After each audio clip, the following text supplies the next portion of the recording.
Bonjour, le film du mois autour de la psychanalyse est ce mois-ci encore très particulier. Si je vous dis que Sylvie Vartan et Johnny Hallyday comptent parmi les acteurs du film, vous allez vous demander si ma séquence mensuelle n'est pas en train de sortir des rails. Eh bien non, car outre nos deux chanteurs français, vous reconnaîtrez Orson Welles, Michel Bouquet, Jean-Pierre Cassel, Mathieu Carrière et l'inénarrable Suzanne Hampshire.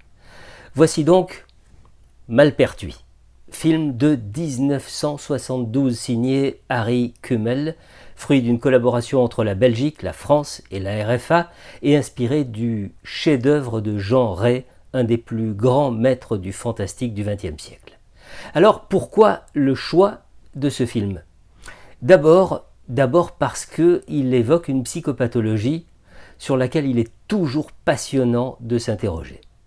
Et ensuite parce qu'on y retrouve des thèmes à travailler encore et encore sur le divan, l'argent, la mort, la haine, les différents visages de l'amour, amour innocent, amour érotique, amour passion, et enfin parce que, à l'instar de la psychanalyse, le film rassemble au sein de son histoire, de son énigme, un grand nombre de personnages mythologiques, dieux de l'Olympe, réincarnés en mortels.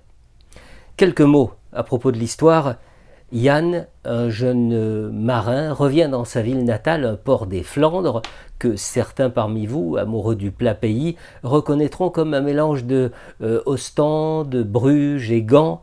Et là, il apprend que la maison où il est né a été détruite et il décide de se rendre à Malpertuis, la maison de son oncle.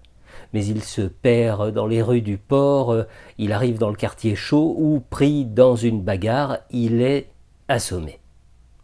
À son réveil, il se retrouve dans sa chambre de Malpertuis et découvre que la vaste demeure est peuplée de personnages très insolites.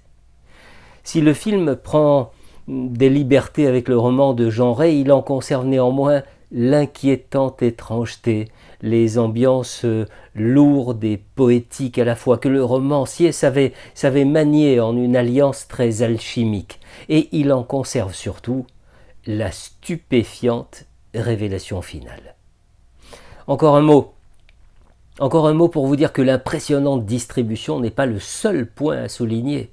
Les techniciens ont pour la plupart une notoriété internationale. Le budget est pour l'époque colossal. Les images sont splendides, les décors et les costumes sont fascinants, le surréalisme très kitsch est à l'honneur. Enfin, le film a connu plusieurs versions, dont une version cannoise, puisqu'il fit partie de la sélection officielle du Festival du film à Cannes. Allez, embarquement immédiat pour un autre univers et bon séjour à Malpertuis.